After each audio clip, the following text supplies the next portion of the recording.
Opportunities available. You better get it when you see it at West Yellowknife. This week happens to be National Eating Disorder Awareness Week, a very important time to pay attention to the information you're about to hear from Ashley Fairbanks. She works with Focus Treatment Centers over on Shallowford Road, and she joins us this morning. Nice to see you. You too. Good morning, Julie. Thank you for having me. You and I were chatting a minute ago, and so the reason I say it's a very appropriate time to be talking to you is not just because it is the week designated to raise awareness, but that the prevalence of eating disorders is a lot higher than people might realize. You said 9% of the American population will struggle with this at some point? Yes, at some point during their lifetime. That's about 30 million people. That's a lot. That's a large population of people.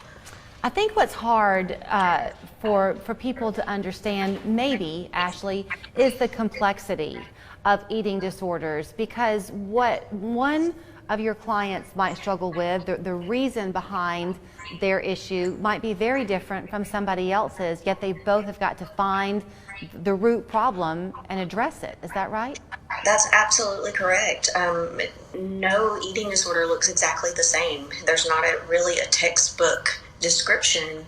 And so what Hollywood and society puts on a stereotypical eating disorder 99% of the time is incorrect, and that's why a lot of it goes undetected and untreated. Also, you shared with me, I guess kind of wrongly assumed that the overwhelming number of cases that we see are with women, but you said men can also be plagued by this.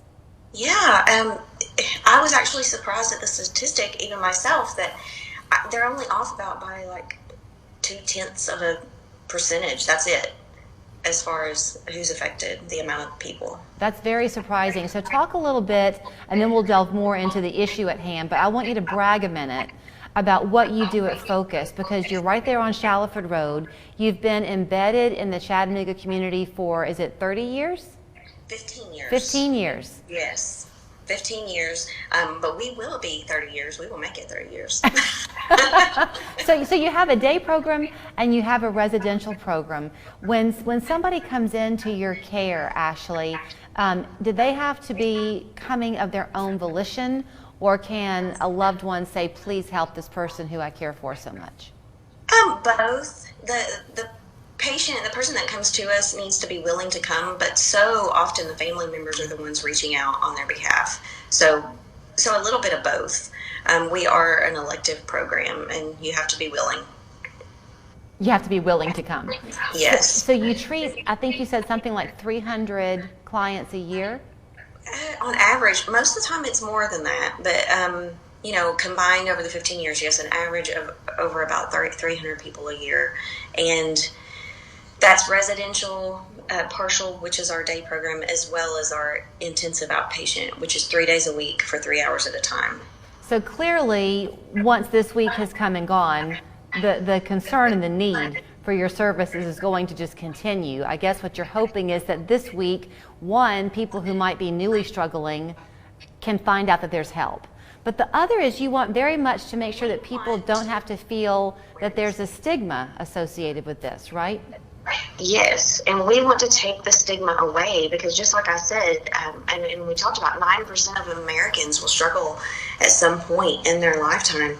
So there's no reason to have stigma. Let's get it out there in the open. Let's put a spotlight on it and educate and raise awareness, and that way we can treat, and you don't go your whole life without being treated and cause other problems and chronic illnesses. So what are some things that y'all are going to be doing this week particularly? So this week, Wednesday, Focus is actually hosting a drive-by for eating disorder awareness. So we're actually all going to be standing on the curb, and we want you to drive by. We want you to honk your horn. If you pull in the parking lot, we've got bumper stickers to give away. We're going to have information on eating disorders. We would love to see each and every one of you.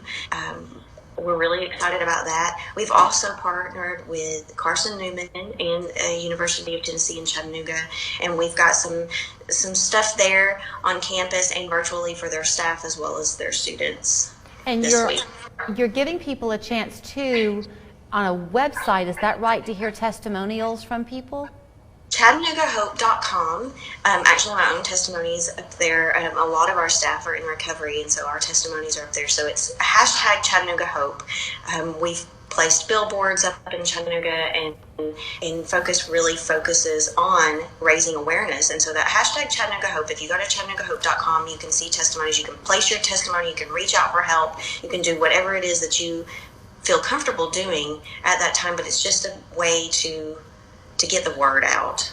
Well, I would love to have you back when we have more time and let you educate our viewers on really some of the ins and outs that can be behind the eating disorders and what can be some triggers for people. It's a very worthwhile conversation to have more than just a few times a year.